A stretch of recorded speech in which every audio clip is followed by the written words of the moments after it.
El amor es una de las fuerzas más poderosas y contradictorias de la experiencia humana. Puede levantar imperios, inspirar obras inmortales y transformar por completo la vida de una persona. Pero también puede deformarse, romper, destruir y volvernos irreconocibles. Todos creemos saber lo que es el amor, ese cosquilleo en el estómago, el nerviosismo, la euforia, la sensación de conexión con alguien más. Sin embargo, lo que sentimos en la superficie es apenas una mínima parte de todo lo que realmente está ocurriendo dentro de nosotros. Detrás de cada mirada, cada beso y cada ruptura existe una compleja combinación de biología, historia, cultura, psicología profunda y deseos ancestrales que rara vez comprendemos del todo. Este iceberg descenderá desde lo que todos conocemos del amor hasta sus capas más densas, ocultas y a veces peligrosas. Exploraremos cómo lo interpreta el cerebro, cómo lo interpretaron civilizaciones antiguas, cómo la sociedad lo transformó, cómo la obsesión lo deforma, cómo los rituales intentaron manipularlo y cómo, llevado al extremo, puede convertirse en tragedia. Porque para entender el amor hay que hacer algo que casi nadie se atreve, mirar no solo su luz, sino también su sombra. Nivel 1. Cuando pensamos en el amor, solemos imaginar algo cálido, familiar y casi universal. En este nivel del iceberg exploramos las ideas más conocidas, aquellas que cualquiera podría identificar sin necesidad de profundizar demasiado, pero que aún así forman la base de todo lo que creemos saber sobre el amor. Aunque parezca un sentimiento simple, lo que experimentamos en esta capa inicial es apenas el punto de partida de un proceso mucho más complejo. Primero está la reacción química del cerebro. La dopamina, la oxitocina y la serotonina participan en ese conjunto de sensaciones que llamamos enamoramiento. La dopamina crea el efecto de recompensa. Cada interacción con la persona que nos gusta dispara pequeños picos que nos hacen querer más. La oxitocina, conocida como la hormona del apego, aparece especialmente en el contacto físico y genera sensación de confianza y unión. La serotonina baja sus niveles durante el enamoramiento, lo que explica la obsesión ligera y la sensación de pensar constantemente en la otra persona. Todo esto construye esa primera etapa eufórica que muchas personas describen como mariposas en el estómago. El amor también tiene una parte social muy fuerte. Sin importar el país, la cultura o la época, el ser humano ha necesitado formar vínculos emocionales profundos para poder sobrevivir. Crear conexiones duraderas permitió la construcción de comunidades, familias y sistemas de cooperación. Por eso, el amor romántico moderno puede parecer muy complejo, pero sus raíces biológicas son mucho más antiguas de lo que creemos. Necesitamos pertenecer a un grupo y sentirnos apreciados. Sentir amor y ser amados responde a una necesidad evolutiva fundamental que ayudó a nuestra especie a mantener unida la estructura del grupo. En la cultura contemporánea, el amor se ha vuelto omnipresente. Está en canciones, películas, libros y redes sociales, pero casi siempre aparece filtrado a través de la idealización. Historias donde todo sale bien, donde los protagonistas se encuentran de forma casi mágica y donde el amor parece suficiente para resolver cualquier problema. Aunque esto no refleja la realidad, sí moldea nuestras expectativas. Muchas personas desarrollan creencias irreales sobre cómo deberían sentirse o cómo deberían ser tratadas, sin saber que están comparando su vida con narrativas creadas para entretener más que para enseñar. Otro aspecto que suele estar en la superficie es el amor como experiencia emocional placentera. Las primeras etapas de una relación suelen ser intensas, llenas de energía, mensajes constantes, planes, risas y la sensación de que todo es nuevo. Esto explica por qué tanta gente se obsesiona con la fase de luna de miel, aunque no dure para siempre. A nivel biológico, esta etapa no está diseñada para ser eterna. Es un impulso inicial para conectar, no un estado permanente. Con el tiempo, el cuerpo estabiliza las sensaciones y la relación necesita construirse con acciones concretas. Finalmente, está el amor como lenguaje compartido. Cada persona expresa cariño de manera distinta, con palabras, tiempo, gestos o detalles. Estas diferencias, conocidas como los lenguajes del amor, se hicieron populares porque ayudan a entender por qué algunas personas se sienten amadas con acciones específicas mientras que otras necesitan muestras distintas.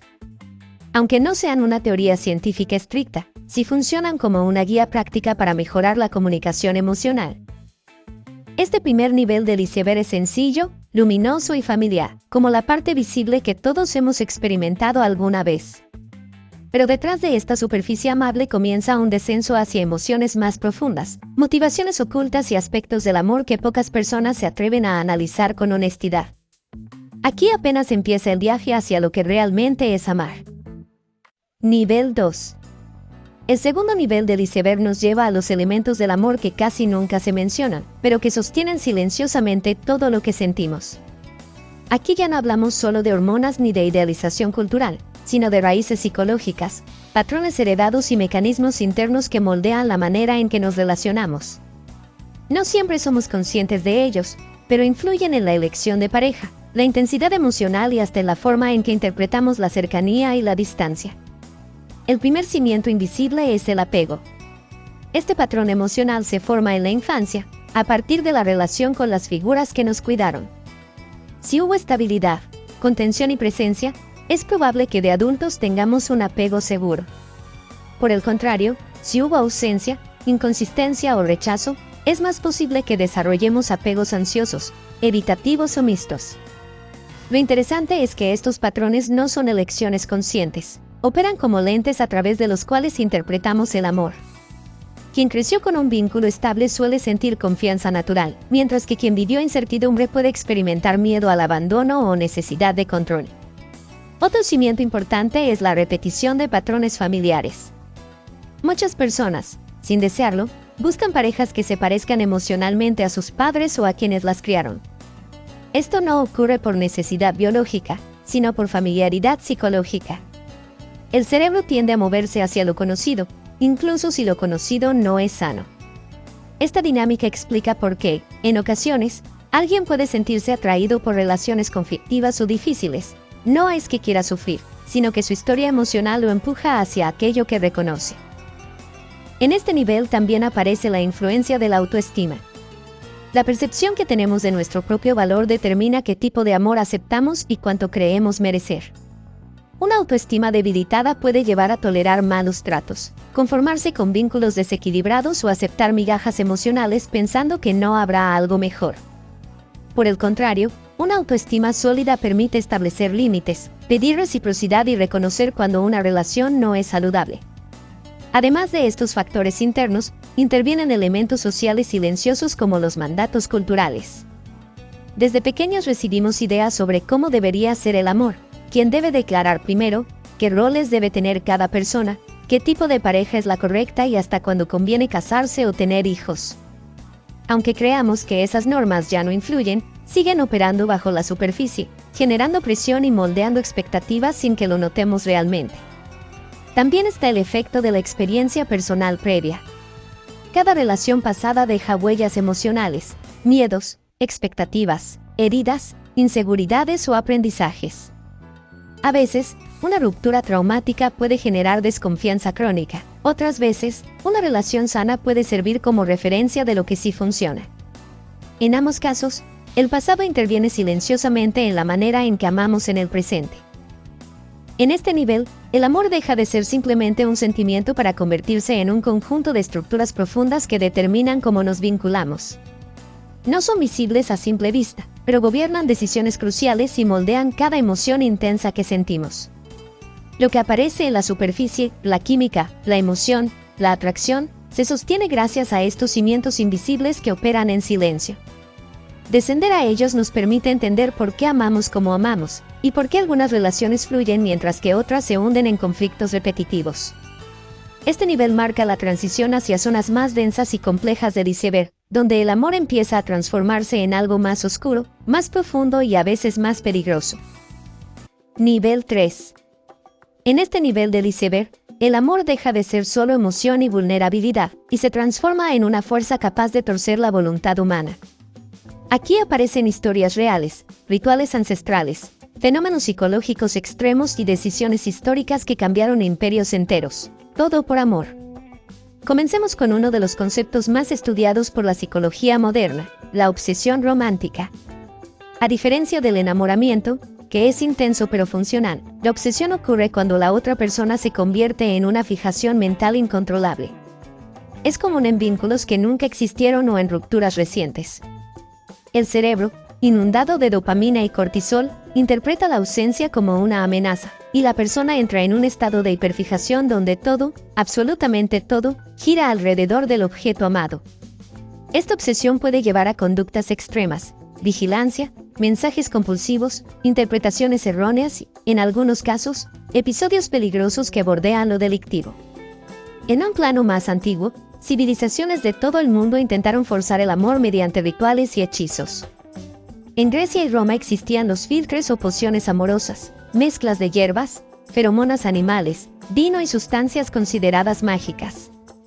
En algunos rituales se utilizaban fluidos corporales para generar vínculos irrompibles. No eran metafóricos. En ciertos registros griegos se describe el uso de sangre menstrual como ingrediente para atar el corazón de un hombre.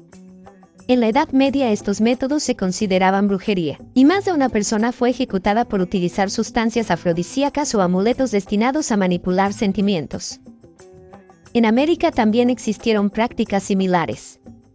Brujas del México colonial elaboraban amarres, rituales destinados a asegurar la fidelidad, intensificar la pasión o recuperar a alguien que se había marchado. Hoy en día estos rituales siguen existiendo, y aunque muchos se venden como simples servicios místicos, hay casos documentados en los que los clientes desarrollan dependencia emocional extrema, creyendo que sin el amarre el vínculo desaparecerá. El amor también ha sido responsable de decisiones políticas que cambiaron la historia. Uno de los casos más famosos es el del rey británico Eduardo VIII, quien renunció al trono para casarse con Wallis Simpson, una actriz estadounidense divorciada. Su decisión fue tan impactante que provocó una crisis política nacional. Elegir el amor sobre el poder era, para la época, casi una traición al deber real. Pero no siempre estas historias terminan en romance. En algunas ocasiones, el amor, o la idea del amor, lleva directamente a la violencia. Los crímenes pasionales, más conocidos en la criminología moderna como homicidio por celos o ruptura, surgen cuando la obsesión se mezcla con miedo, control y dependencia. Muchos países registran que un porcentaje significativo de homicidios de pareja ocurre después de que la víctima intenta terminar la relación.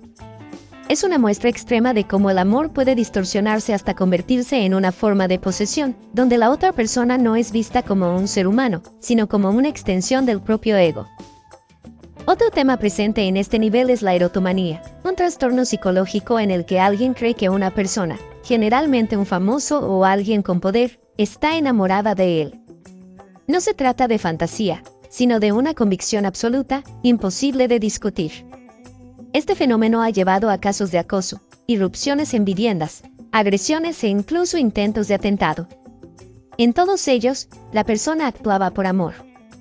Y, finalmente, llegamos a un elemento inquietante, la manipulación emocional disfrazada de amor. Aquí entran técnicas como el love bombing, el gaslighting y la seducción coercitiva, usadas por individuos narcisistas o por grupos sectarios. Para estas organizaciones, enamorar es una estrategia. Crean vínculos intensos para controlar, explotar o reclutar a sus víctimas. En muchas sectas el primer acercamiento es siempre un acto de amor, un vínculo idealizado que después se transforma en aislamiento, obediencia y sometimiento. En este nivel vemos que el amor no solo inspira, también alimenta obsesiones, decisiones extremas, manipulación y violencia. Es la parte del iceberg donde el amor deja de ser un sentimiento y se convierte en un poder. Nivel 4. En el fondo del iceberg el amor deja de ser una experiencia humana cotidiana y se revela como una fuerza antigua, arquetípica y, en muchos casos, peligrosa. Las culturas del mundo lo describieron como un poder capaz de crear y destruir civilizaciones, provocar guerras y llevar a los individuos a límites insospechados. Aquí se mezclan mitología, historia oscura, fenómenos psicológicos extremos y tragedias que solo pueden ocurrir cuando el amor deja de ser humano y se convierte en destino. Comencemos por la tradición griega, donde el amor era tan poderoso que no podía representarse solamente como emoción. Eros no era un angelito con flechas, sino una divinidad primigenia nacida del caos. Era impulsivo, caótico y peligroso, capaz de doblegar incluso a los dioses. En muchas versiones, Eros no une a las personas por ternura, sino por un impulso irracional que no puede resistirse. En la tragedia griega, el amor aparece constantemente como un castigo o un delirio que conduce a la ruina. Cedra enamorada de su hijastro, Medea asesinando a sus hijos por venganza, Paris desencadenando la guerra de Troya por Helena. Para los antiguos, el amor era una fuerza sobrenatural que podía arder demasiado cerca del alma y consumirla.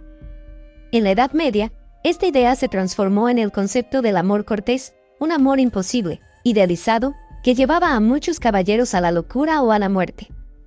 No era un amor destinado a cumplirse, era, justamente, un amor capaz de destruir. En la literatura medieval abundan historias donde la pasión prohibida termina en tragedia, como Tristán e Isolda, cuya obsesión nos lleva a desafiar reyes, culturas, leyes y, finalmente, a la muerte. Pero el fondo del iceberg no pertenece solo al pasado.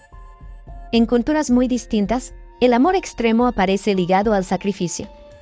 En Japón existe el concepto de Shinju, el suicidio de amantes. Aunque hoy está desalentado, en siglos anteriores las parejas que no podían estar juntas debido a normas sociales o familiares elegían morir juntas como una forma de unión eterna. El Shinju era visto como la única manera de preservar un amor que el mundo real no permitía.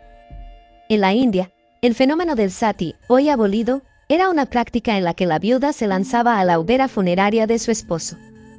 Aunque históricamente se sabe que muchas mujeres eran forzadas, la justificación religiosa decía que era un acto de amor absoluto, acompañar al marido incluso después de la muerte. La idea de amor total se mezclaba con tradición, dolor, presión social y tragedia. En el plano psicológico, en este nivel aparece uno de los fenómenos más destructivos, el síndrome de Otelo.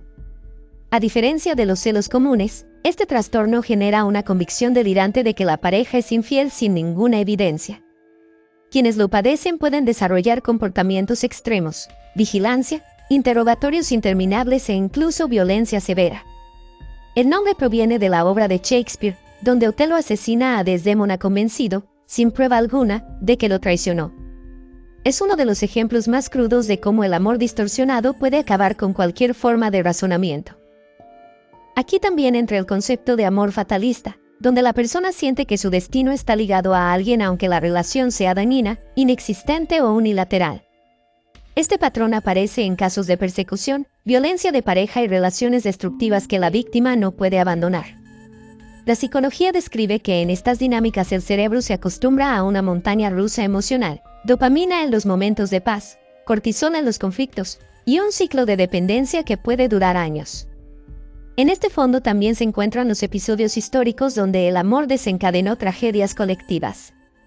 Uno de los más mencionados es el caso de General Noji Maresuke en Japón, quien, tras la muerte de su esposa, decidió suicidarse como acto final de lealtad y amor.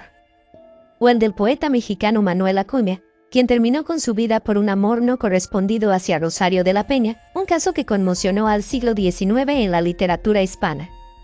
Finalmente, llegamos a uno de los aspectos más inquietantes del fondo del iceberg, el amor como posesión espiritual. En distintas culturas se habla de entidades, espíritus o energías que habitan el amor extremo.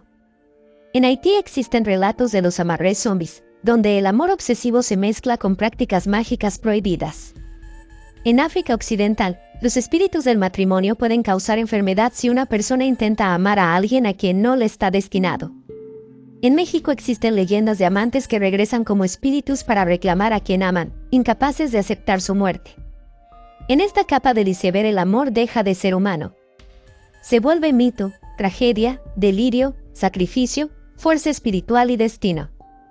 Es el punto donde la pregunta ya no es por qué amamos, sino qué tanto puede soportar el ser humano en nombre del amor. Al llegar al fondo de este iceberg queda claro que el amor no es una sola cosa. Puede ser química, historia, instinto, vínculo, obsesión y tragedia. Puede unir a dos personas o destruirlas. Puede impulsar grandes obras, cambiar destinos, inspirar civilizaciones enteras o llevar a límites que nadie imagina cuando escucha la palabra amor por primera vez. Entenderlo no lo hace más sencillo, pero sí más real. El amor es una fuerza poderosa, antigua y profundamente humana, que siempre ha acompañado nuestras historias, para bien o para mal. Si te gustó este viaje por las profundidades del amor y quieres más icebergs igual de intensos y reveladores, suscríbete al canal, deja tu like y activa la campanita. Tu apoyo permite que sigamos explorando los temas más fascinantes y oscuros del mundo.